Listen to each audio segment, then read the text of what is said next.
Hello, friends, and welcome to another exciting episode of Today with Tally.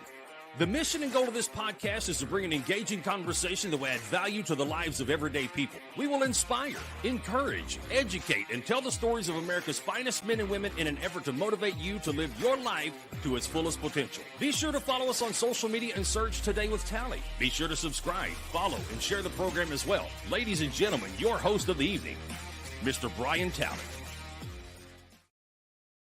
Welcome back to the Today with Tally podcast, where we add real life value to the lives of everyday people. Folks, it has never been easier to listen to this podcast. We are on YouTube, Spotify, Amazon Music, iHeartRadio, Twitter, and Facebook. Simply search Today with Tally and be sure to like, share, and subscribe to get every episode and stay up to date with the latest and greatest our guests in the show has to offer. Folks, I am looking for podcast show sponsors. Now, are you a business owner? If so, advertise your business right here on this podcast. Let me help you reach your goals. Let's put a marketing plan together and develop a strategy to take your business to the next level. Whether you got gear, you got merchandise, you have business services, you have an event that you want to get out to the general public, let me know. I'd be more than happy to help you. We have several different packages to choose from, and one that will most definitely suit your needs and anything to fit into any budget, to any marketing budget. Man, this is cheap, great advertising. We have a lot of great engagement on our social media pages, and again, this show continues to grow in ways that I could have never really ever seen coming or ever imagined when I was out on that walk. And last August, when God put this podcast in my heart, today we celebrate episode 145, and it couldn't be going better. And again, we have been blessed with so many great guests that have stepped into this arena, if you will, on this podcast show. Now, folks, today I would like to thank our friends over at the Military Rodeo Cowboys Association. They are today's show sponsor. Now, your support and contributions will enable them to meet their goals and increase opportunities for their members to compete in military rodeos across the nation. Now, these members are all active duty military members and veterans. The Military Rodeo Cowboys Association is a registered 501c3 charitable organization, and contributions may be tax deductible. Donate today and let's support these cowboys and cowgirls by going to PayPal and search Military Rodeo Cowboys Association. The MRCA appreciates your support and efforts. Check them out online today to get a complete rodeo schedule and how you can sign up to compete. Visit mrcarodeo.org. That's mrcarodeo.org. Before we get started, I am wearing a Chandler Rowdy Roberts shirt. That's right, folks. Country music star Rowdy Roberts was just on my show not long ago. He sent me a shirt, and he also said, hey, I want to sponsor today's show as well. So, guys, go check out Chandler Roberts on Spotify today or anywhere you get your music. You will not be disappointed in what you hear from this rising star in the country music world, Chandler Rowdy Roberts. Now, folks, today, we have a very special guest joining us on today's program. Now, this is a champion, right? This guy served 20 years in the Air Force, and he's a former military rodeo cowboy. And now he is a historian, if you will, and the secretary of the Military Rodeo Cowboy Hall of Fame. Now, our next guest, Wayne Boney, was inducted to the very Hall of Fame that he serves on the executive board. He was inducted in 2019. This man is a 5-time MRCA World Champion in events to include bull riding and bareback riding. And he's rode in several different organizations to include the MRCA and the PRCA for over 20 years. And with that, we are honored to be joined by Wayne Boney. How are you, sir? Good afternoon, Mr. Tally. Doing great. Thank you for having me. Yes, sir. Yeah, it's quite the honor to have you. You are a world champion in so many sectors of life, if you will, from your military service up into everything that you've done, all your belt buckle, winnings, and, I mean, just really rodeoing all over the country, and now giving back, and dedicating your life to the rich history of what you guys have created in this rodeo. For the younger generations that may be wanting to start something new, or whatever it may be when it comes to the rich traditions of our country and rodeo, and now the Rodeo Hall of Fame, giving credit to those who have competed very well at a high level. Yes, sir. And it's an honor to be a part of our Hall of Fame, and to get to do the history and learn about so many various things in our past, whether it be military history or our rodeo history, which a lot of people don't realize that the two share a long history. We go all the way back to the beginnings of rodeo were the veterans of the Civil War, from the Union and Confederate soldiers who went west, and they started working these cattle ranches and so forth. And so from the very first rodeo contests in the late 1860s, 1870s that were being held at the end of these cattle drives or on these ranches and different things, our veterans were right there. They were those first cowboys, so to speak. And so we have an extremely long, rich heritage of military veterans being a part of the sport of rodeo. And when you go back and you look through that, you can find so many junctures where they come together. And then as that continued, we were able to see our veterans when we get into things like World War I, World War II, and we've got active duty members who are coming out of these Western lifestyle areas, whether that be folks coming out of Montana or Texas or Wyoming, wherever, and they get stationed in Europe or Okinawa or somewhere, and they bring that tradition with them, and they're able to during some downtime period put on a rodeo in all these foreign locations where they did not have the traditional bareback horses, bulls, saddle broncs, and things of that nature, but they would find yaks, they would find oxen or whatever to substitute in for bulls to use, or some other exotic animals that they would come up with, and they would make up contests and things, and they would hold these rodeos in all these places over those years. And so wherever our military has gone, we have taken the sport of rodeo with us.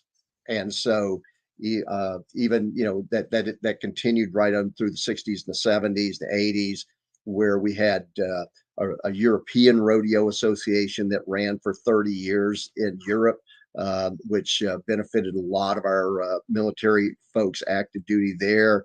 And then we had things like the Camp Pendleton Rodeo, which you're familiar with from your time serving at Camp Pendleton, that ran from the early 40s all the way up to 2002, before that finally ended. That was the biggest military rodeo ever. Every year it was a huge rodeo. So we've done this for a very, very long time, and there's a lot of rich history, a lot of cowboys who have come through those different eras that we felt needed to be honored in some way. And so that's kind of how we started looking at it. And a group of folks got together back in 2017, basically a little Facebook group that is how this thing got started. and we were talking about wanting to do some things to get guys together that had all served and rode in the various forms of military rodeos. And as we started talking about it, and it as things will happen, the more you talk about it, the bigger it gets. And next thing we knew, we had the whole Hall of Fame idea laid out in front of us. And that's when we went through the process then and said, you know what, we should do an online Hall of Fame. Let's not do a big physical location where it's going to cost hundreds and hundreds of thousands of millions of dollars a year to maintain a facility or something like that. Let's do it online. That's where everybody's going nowadays to find information anyway. So we thought, what better than to have an online Hall of Fame. We can still do our inductions and everything. And so we created a 501c3 in 2018. And that same year had our first induction ceremony. Beautiful. Yeah. And that's in Oklahoma every year, right? We are utilizing the National Western Heritage Museum there in Oklahoma City as our home to conduct those induction ceremonies currently. Yes. Now, I know that the Military Rodeo Cowboy Association is completely different than the Military Rodeo Cowboy Hall of Fame. And you're a part of the Hall of Fame side. Now, yes, sir. As we know, the Camp Pendleton Rodeo, like you said, was one of the largest ones in all of America when it came to the Military Rodeo Cowboy Association. Now, 20 years ago, that was turned into a paintball park. What's the state? And this is going to be my only question geared toward the MRCA. And then we're going to just go right into the Hall of Fame and everything that you guys do within the Hall of Fame side. But what is the state of the Military Rodeo Cowboy Association when you have massive platforms and arenas that drew a lot of fans in, a lot of people from all over, the country, fans from the area, a lot of active duty Marines showing up at this rodeo event that was considered to be, the largest. And then again, to convert it into a paintball park, what is the state of the Military Rodeo Cowboy Association? Well, and I'll speak for my personal. I am still a member of the MRCA, so I will speak as a member of that, and understanding the history of all that. When we went to war after 9/11, and we put all of our military members, in a position where we just did not have the ability as active duty members to participate in a lot of military rodeos.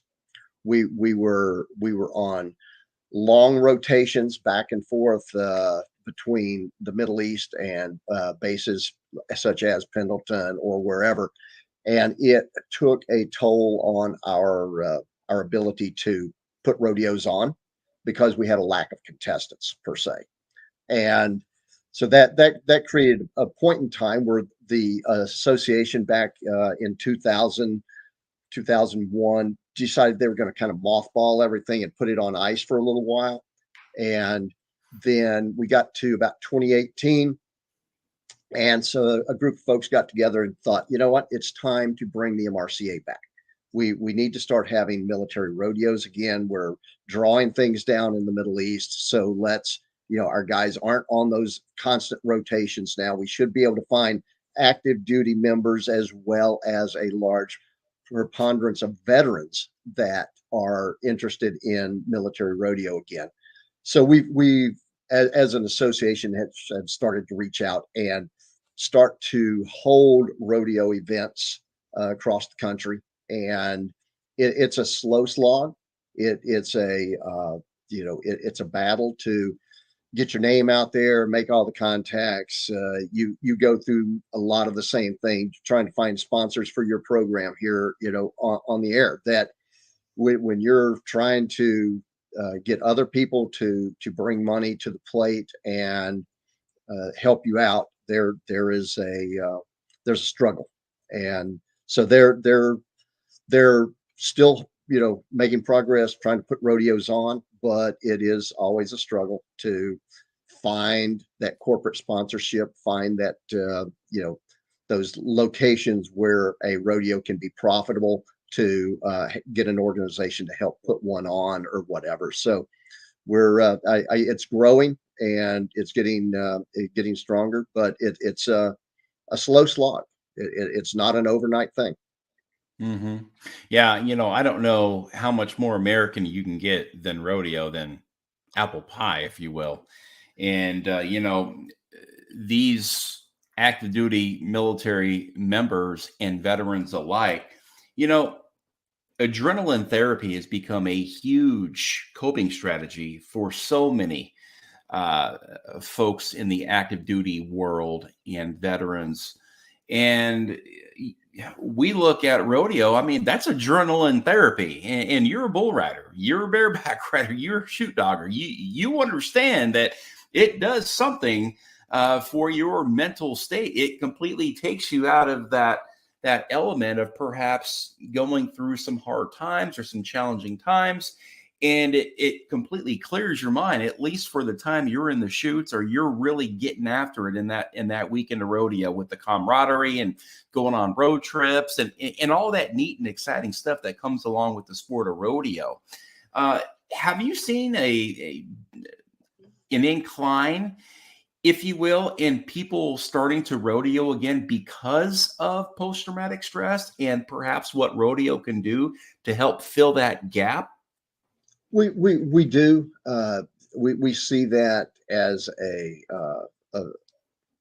I guess I would say almost a side benefit of us doing the rodeos, is that it does give these guys, especially those that are in active duty, but a lot of those veterans are coming out. And as we know, we've got a lot of veterans that are floating around out there that are struggling with different PTSD type issues that, like I said, we were at war in the Middle East for 20 years. So we created a lot of folks who came home with some traumatic injuries mentally and as well as physically. So we've got those guys, and we want them to come to those rodeos because it gives them that ability to get that camaraderie amongst other military members that they may not be getting at home right now, because they live in a civilian society. They have a civilian type job. They're not around a lot of military or veteran individuals at any time. So just being in that environment where you're surrounded by other veterans and active duty military and people who understand you and have that common vernacular that you can speak with one another and so forth. So it gives them that, along with, as you said, that adrenaline therapy of being able to compete and to do it amongst that group of people that you're competing with, your contemporaries of other veterans and active duty members. It gives guys just a tremendous opportunity to help be one more step in that process that helps them grow and get the help that they need to overcome some of those obstacles. Sure. And their testimony while they're out there competing in rodeo is going to help so many other people out there that may need to hear it. Yes, and again, the language is different. We speak the language. There's the civilians don't speak the language, if you will. And then, cowboys are a different breed even, so then you got cowboy veterans, and folks that are, in the active duty military that come from rural areas across America. And, they want to compete, especially heck, you were in the Air Force for 20 years. Who would have thought that you would go into military and into Marine Corps installations and clean house? I mean, you're a 5-time world champion. You dominated the sport. Did you ever get like, man, really? We got an Air Force guy coming in here and just cleaning up? That was always quite a fun little inter-service rivalry that happened over the years, and we, it was a lot of fun. There was a lot of joking around between myself and the team members at the Camp Pendleton, who were stationed there, who were they wanted that Camp Pendleton buckle. That was the Camp Pendleton rodeo. I guess if for someone who had never seen a rodeo that size on a military installation anyway, it was the equivalent of it was our equivalent of going to Cheyenne, Right. the PRCA. That's how big that rodeo was. And when you look back on our Hall of Fame website, we have a section on that website that is the history of military rodeo. And in the early years section, there's a 8mm home movie that was given to us that shows the 1950s and a family driving onto the base there at Pendleton, and they filmed their whole day there. And so there's all of the pageantry and the pomp and circumstance and pieces of the rodeo and just whatever they happen to pull the trigger on that camera that day, it's all there. And so it's one of the best pieces of our Hall of Fame website is to go look at that and see how many people were packed into that rodeo arena grounds at that time. And you say, wow, okay, that thing was huge. And it was. And it was always the one buckle besides the World Championship buckle. That buckle that you could win at Camp Pendleton was the one that you wanted to take home. And fortunately, I was able to win the bull riding back-to-back years there in 94 and 95, and also won the all around there one year. So it created a lot of trash talk between the old guy, because I was probably about 12 years or better older than almost every one of the guys I was competing against down there. They were 19, 20 maybe, and I was 32, 33. And so it made a big difference. And so we still to this day still make a few comments back and forth.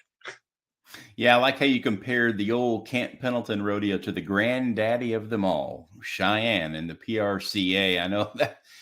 And again, there's no reason why that beautiful, I mean, for rodeo, I mean, that was a beautiful arena, from the chutes to the, to the stands. I do remember that arena well out there in Camp Pendleton, with the mountains. And I mean, that was the Old West right there. It was a great setting, a lot of land out there. Of course, you're on base. And so, you're just kind of out in the prairie, if you will, in Southern California, so it's, that was an awesome setting. But, I got a question for you. Yeah.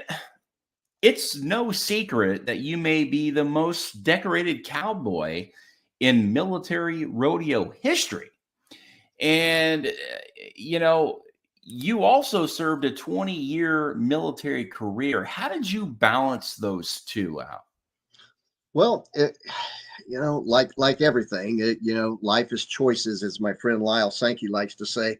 And you have to make some choices, and you give up certain things, you work through it.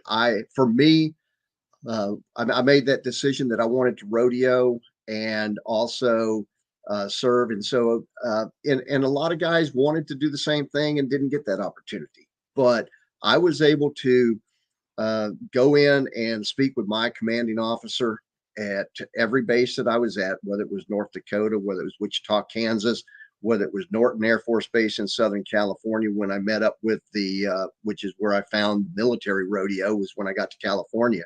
But I had been doing amateur associations, semi-pro associations in North Dakota and Kansas for a number of years before that. And so I was able to go to my commander and say, look, here's what it is. This is what I want to do. I want to rodeo. I want to be that ambassador. I'm going to be your recruiter.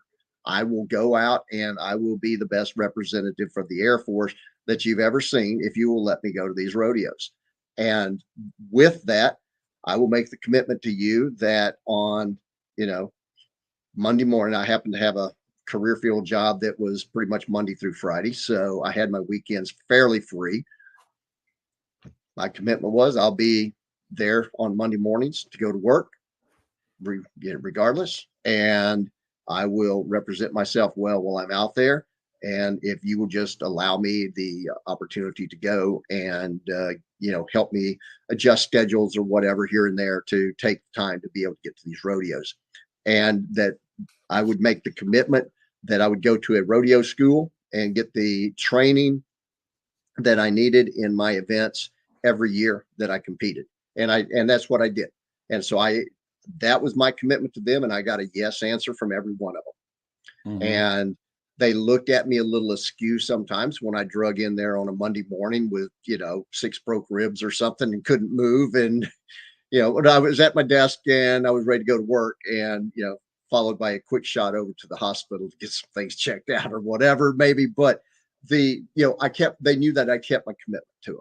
And mm-hmm. so they kept their commitment to me. And so it worked for me to be able to do the rodeoing and also serve. And when I got married and I had kids, which I know you've got children and they're grown and into college and everything now, because I actually watched your interview with your daughter the other day. So I've gone through that. Our family life was a little different than others. There were things that I sacrificed in my military career in order to be able to rodeo. I wasn't going to fast track my next promotions because I was probably not spending as much time studying for those promotion boards as I could have because I was making that commitment to be on the rodeo trail and take that time to be doing that. So, and to take care of my family obligations. So I had to juggle that 3-headed beast of serving, rodeo, and family. And you get good at juggling the balls, I guess. You keep them going through the air and you just there's a time for each one, and there's a little bit of a time for others, and you work through that. And I think, guys that want to really make the commitment, they can work through all 3 of those if they need to, and come out the other side with, things still intact. Mm-hmm. Now, Wayne, you served as the director of rodeo administration on the board of directors for the MRCA in '93, and you would end up doing that for 8 years. Again, you're an ambassador, to the sport. And again, now you are dedicating your life to give back, to continue that same rich history of rodeo that you experience to others. Now, in 2018, the Military Rodeo Cowboy Hall of Fame called you and said, look, we want to recruit you to come on and be our secretary and our historian, if you will, the name and the face of military rodeo and Military Rodeo Hall of Fame. You are an inductee, and congratulations. You were inducted into the Military Rodeo Cowboy Hall of Fame in 2019. Now, what's your life been like now since you've been back and have been a part of this executive board of directors? Well, it's been busy. I retired. I'm supposed to be retired. So, I find that I'm probably busier now than I was before I retired. Because I'm still rodeoing. I still do some of our MRCA rodeos. I was bull riding up until a injury a year ago that put me on the shelf for doing any more bull riding. But so I've gone off to the timed event end of the Chute and do some roping and some chute dogging still and things like that. So I do that. But the very busy with the Hall of Fame. We're constantly fundraising to get the amount that we need every year to do our induction ceremony. We have one cost. We put on an induction ceremony once a year. That's the only cost we have besides paying for our website every year.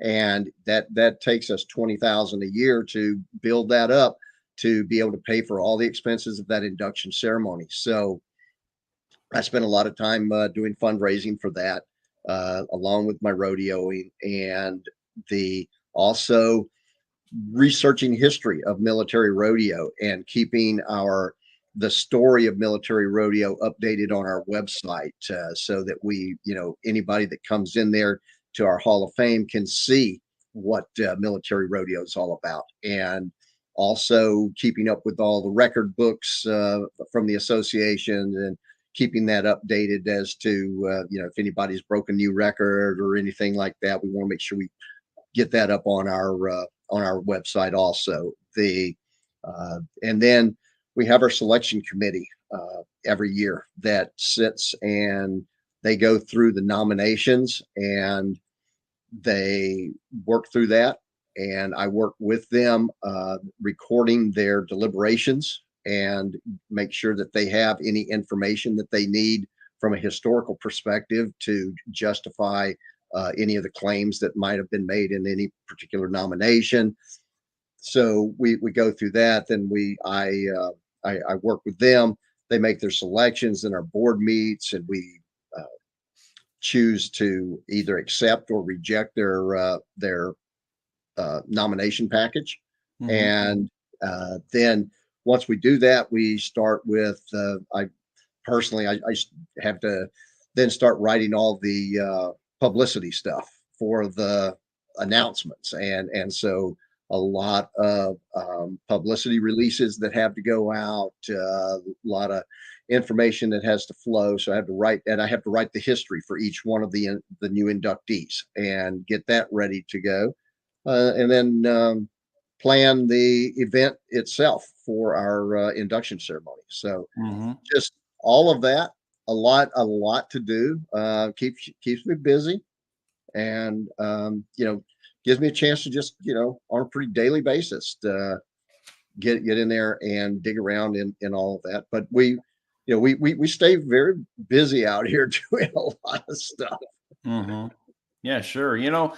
Guys, like Wayne was saying, they have one event a year, and that is really honoring those who have rode in the rodeos and served, that have worked their way up that rodeo ladder to become one of the best. And that is their time to be inducted into the Hall of Fame, the Military Rodeo Cowboy Hall of Fame, that they put on once a year. Now, they need to raise $20,000 a year. And really, that's not a lot when you look at 365 days a year and everything that the MRCA Hall of Fame, the Military Rodeo Cowboy Hall of Fame does, working in unison, if you will, with the Military Rodeo Cowboy Association.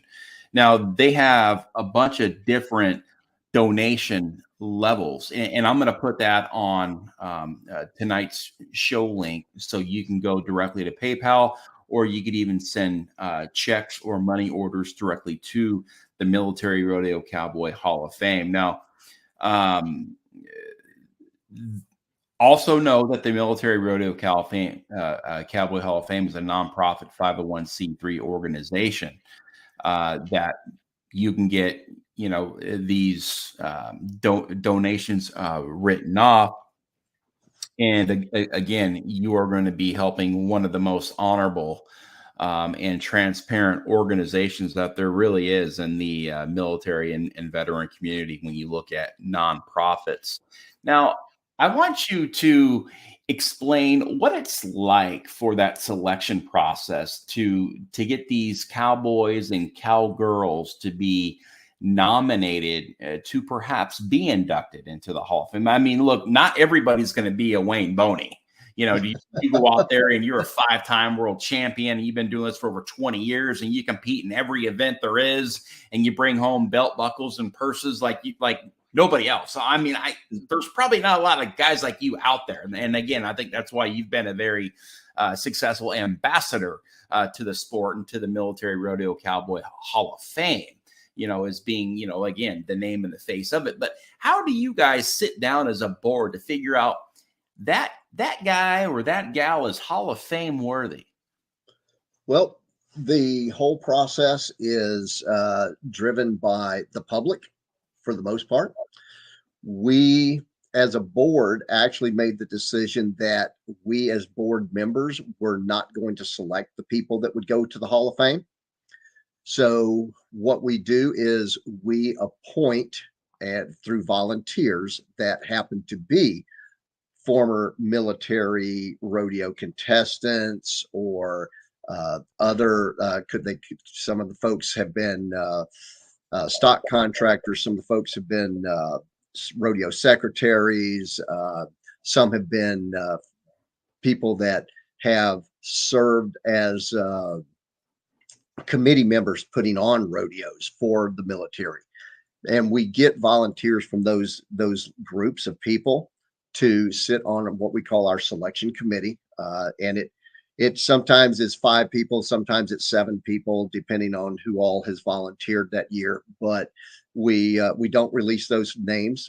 We keep those people protected. We don't want anybody, coming out and getting on them because why didn't I get selected or whatever like that. But we bring them in, and they are vetted that they do not have any personal conflicts with any of the individuals that are being nominated that particular year.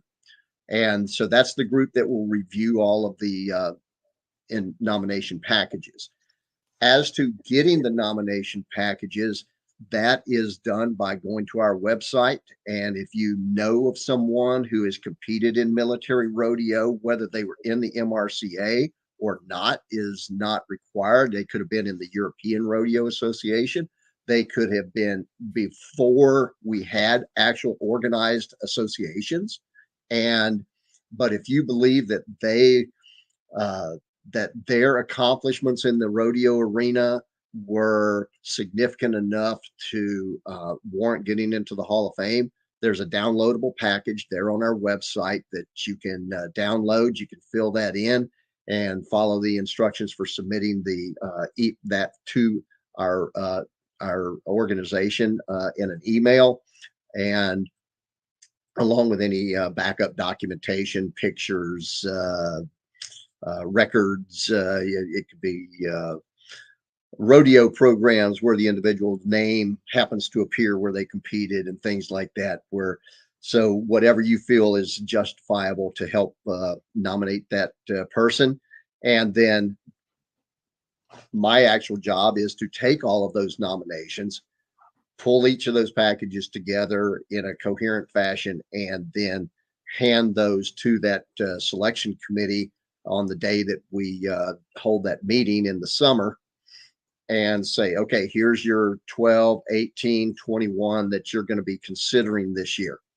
And they will work their way through reading all of those nomination packages, and they will then vote on the ones that they think need to move forward. And it's usually multiple rounds of voting. There'll be certain ones that stand out. You say, yep, all 7 members of the committee say, yes, move that one forward. There'll be some that 4 members say, I think that one should move forward. 3 of them say, I don't know that one's strong enough. And so we'll go through that process several times to see, okay, where are we at? Because the one thing that the board does is give them a number and say, look, we will allow, 4, 5, 6, whatever we're going to do that year for selectees. And that is kind of based on what are we expecting to come in for our fundraising efforts. If we have plenty coming in, then we're okay. Kind of, let's do 6 this year.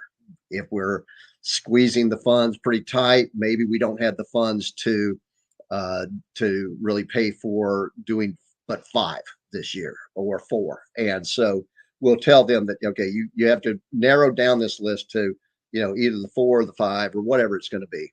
And they go through that process and they whittle it down. And so far every year, they've done an excellent job, and it's a mix. People change on that selection committee. There's a few folks that have been on multiple committees, but there's usually 3 or 4 new folks on it each one.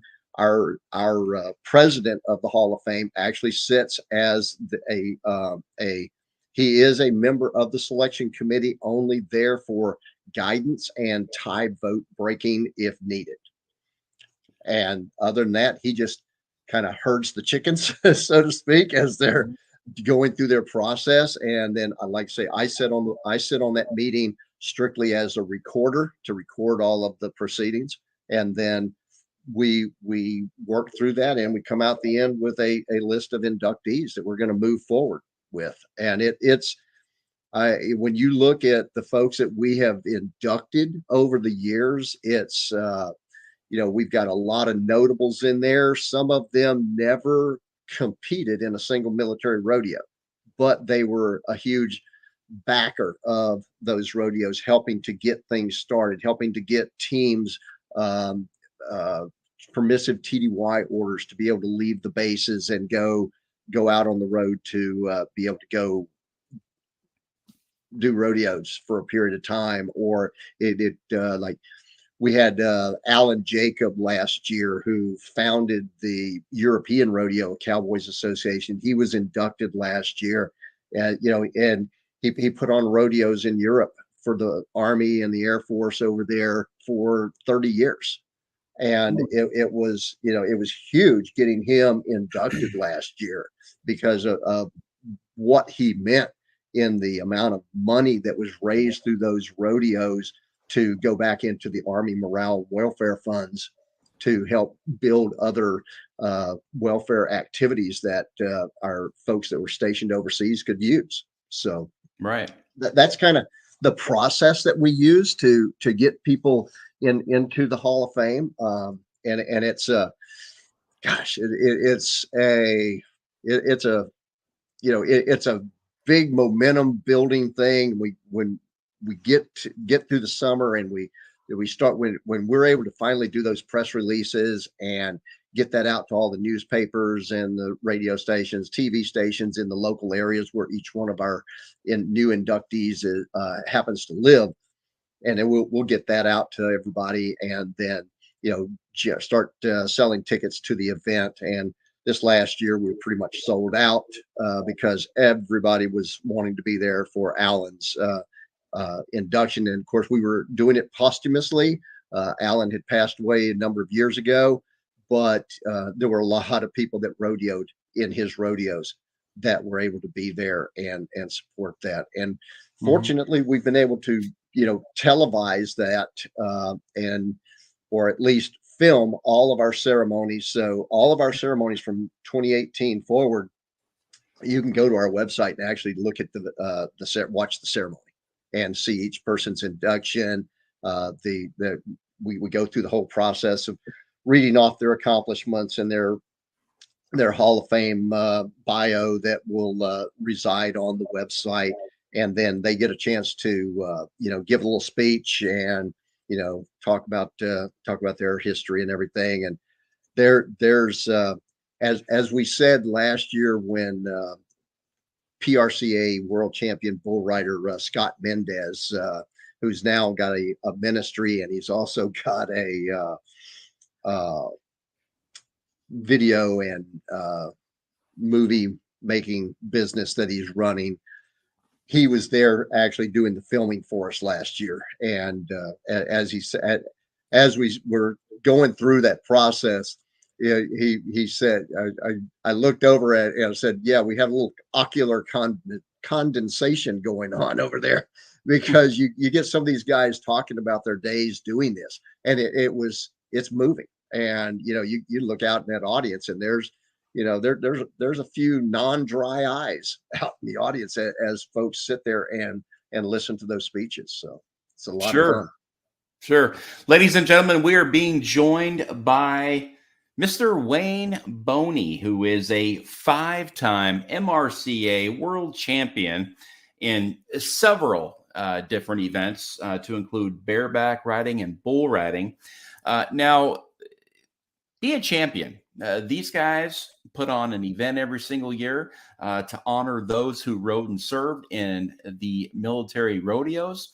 And they have a selection process. They have a Hall of Fame induction every year where they got to raise $20,000. When you say, well, Brian, how can I help? How can I donate? Well, it's simple.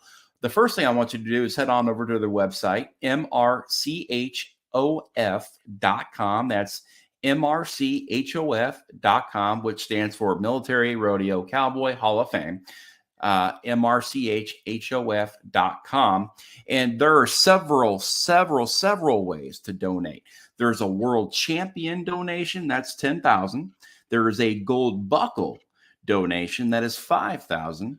There's a silver buckle donation, that's $1,000. There's the Chute boss, that's a $500 donation. Or you can just be a friend and donate $100 to help this truly admirable cause here in the Military Rodeo Cowboy Hall of Fame. And you also get a bunch of induction tickets too, depending on what level that you donate. They will in return give you show tickets, if you will, to watch this induction. Now, I want you to describe what the event experience is like to watch this Hall of Fame ceremony take place in Oklahoma City every year. It is. It's a remarkable thing to sit there. It's kind of hard for me to because I'm so heavily involved in the actual event, kind of conducting. I act as the MC for the event, so I'm running around like that proverbial, one-arm paper hanger for the whole day, and it gets really busy. But the getting the families and the friends of each of our inductees there, and people say, well, why does it cost so much? Well, we recognize that we're who the people that we're bringing into this event as an inductee. It's not like the NFL or the Baseball Hall of Fame or something where these guys have been making millions of dollars a year and can probably afford a plane ticket to get to Dayton, Ohio or something without a problem, right? So, but when you're talking a guy that's maybe 70 years old and he's living off of his military retirement pension there and some Social Security or something, traveling halfway across the country or something probably may not be there in their budget right now. And so recognizing kind of who our folks are out there, part of our fundraising effort is involved with making sure that we have an ability to help pay for those plane tickets and to pay for their hotel room and everything to help offset the cost of them being there at the event. And so we try to make sure that we do that in a very conservative way. We don't pay for, we know that we don't pay for every dime that they spend, but we take care of a pretty good sized chunk of it. And it then allows them to actually be there at the event, which then encourages their family members and friends and things to also show up at the event. And it gets really emotional. You see these you've got that audience and you've got those 5 folks sitting up there at that head table that are being inducted. And we're going to go through each one of them and present them with their Hall of Fame jacket, their Hall of Fame buckle, and then turn the microphone over to them to talk about their history in rodeo and to kind of just give us a little insight into what they're feeling. And they're, a lot of thanking of different people and groups along the way that helped them get where they were. There have been some very, very emotional speeches given during that event. And then when we finish up with the actual induction ceremony, we usually sit each one of the inductees down and we do a private interview with each one. And we kind of get some one-on-one time to really kind of get more insights into their feelings about what's going on and what they're experiencing at that given moment as they're inducted. And so all of those all of those interviews are actually on our website also. So like I say, if you want a good tearjerker every now and then, I guess, you can hop in there and you can watch some of that. And it really does. You listen to some of those speeches, and it's all about patriotism. It's about family. It's about serving, and there's some rodeo thrown into it. It is really how it shows up when you start watching those videos. Yeah, very well said. And, a lot of those folks, they can't afford to get there. They've served a lifetime, and now you are serving them for, their greatness, if you will, in the arena, in the rodeo arena, if you will, to be honored as one of the best, as,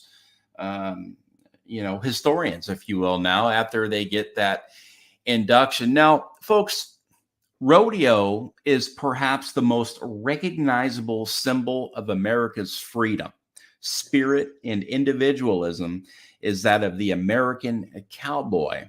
And who better to carry out that image than the fighting men and women of our armed forces? The Military Rodeo Cowboy Hall of Fame is a 501c3, a nonprofit organization whose mission is to recognize and honor individuals who have achieved success in or made significant contributions to the sport of military rodeo. Again, they have an annual induction that takes place at the National Cowboy Museum in Oklahoma City. They raise $20,000 for this event to get cowboys and cowgirls there, and they put on a show. Like Wayne said, it's a very sincere, genuine, heartfelt show with a lot of gratitude for anybody and everybody in the audience or the folks that may be taking a part in this very special celebration, if you will, and this experience. Folks, there are so many ways that you can help this organization. Go to MRCHOF.com, or visit these guys on Facebook, Military Rodeo Cowboy HOF on Facebook. And again, I'm going to put their PayPal link on this show when it airs tonight. You will be able to see where you can send your contributions to. There's also a place if you're an old school guy, probably like myself and Wayne over here. Sometimes you still write checks. Well, you can still write a check, and I even got an address. You can send it to the Military Rodeo Cowboy Hall of Fame, and that is P.O. Box 883, Globe, Arizona 85502. Get the checkbook out. Get the pen, the power of the purse, scratch a world champion or gold buckle a donation, and help these cowboys and cowgirls reach their goals and continue on this rich history of inducting those who have served honorably and courageously for our country, and also have served in the military rodeo. Now, before I let you loose, Wayne, do you have any final remarks? Well, I just want to say what a great opportunity it is to serve in this organization. One of my treasured parts of this job is to sit down and do the actual bio interviews with each one of our inductees. And I get to know these guys at a level that I would have never known before having that interview with them. I will spend sometimes 2, 3, 4 hours on the phone doing an interview, catching all of the pieces of their history so that we can then write their bio for the website. And it is and then when I get to turn around and actually get to meet them at the event, it gets really emotional, because you've kind of become, we talked a little bit earlier about how that military bond that you have, and how it grows and it gets stronger. and you sit down, you go through this with somebody, and then you get there and you feel like you really know them, and you get to actually spend some time face to face with them. We do an inductee dinner the night before the event and stuff. So we get a lot of time with them, and it's such a pleasure to do that, and to watch the looks on the faces of everybody that's sitting on that panel when they're getting inducted, and how happy they are, and how appreciative they are of the fact that somebody thought enough to nominate them, let alone that somebody thought enough to actually select them during that nomination process. So it's just a really huge opportunity, and I couldn't be prouder of something that I'm doing right now than to help honor all those who have rode and served. Love it. And before we leave, how many bones have you broken? Well, a few. Probably I used to say that the worst was 6 ribs at one time. That made sleeping and breathing a little difficult, but that was a major one. And then I pretty much disintegrated an elbow when a horse kicked it as it went by. Weird things like that. And then I was in the middle of a bull ride a year and a half ago and blew apart my pelvic ring. So that was probably as close to childbirth as I'm ever going to get. And that kind of ended, the doctor and everybody said that that's probably it for crawling on and doing bulls anymore. You need to stop that now. So folks, Wayne Boney is tough as nails, and this guy still rodeos. I mean, this guy's no spring chicken. But let me tell you something. This guy's the real deal. This guy is a champion on and off the court, if you will, in the classroom, in the arena, and everything he does for this nonprofit to give all of those veterans and active duty military members who have competed in military rodeo over the years and through the generations a chance to be honored at their annual Hall of Fame induction ceremonies in Oklahoma every single year. And that is what he strives to do. He strives to put on the best possible show and make the best possible memories and create this unforgettable experience for everybody in attendance.